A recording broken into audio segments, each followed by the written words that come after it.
TNPSC தொடர்பான வழக்கு ஒன்றில் ஹைகோர்ட் மதுரை கிளையில் திமுக எம்பி வில்சன் ஆஜரானார்.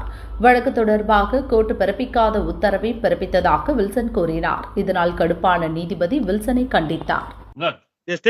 சொன்னீங்கன்னா இப்படி சொல்லலாமா? நீங்க இதை விட கேவலம் எங்களுக்கு வேண்டாம் சார், தேவையில்லை. இல்லீங்க, we are admitting hundreds of cases every day. We are admitting your own appeals. We are hearing the other side and passing orders. Just because a judge grants an interim order, you make it as an objection. Did I ever say that your lordship? Sorry, take the next case. Call the next case, sir. Lord, I apologize if your lordship feels that I have hurted your lordship, Lord. You have hurt. You have hurt us. Yes. This is the way you instruct a senior advocate. You are also responsible for this. Because you are appearing for TNPSC, you don't have two horns.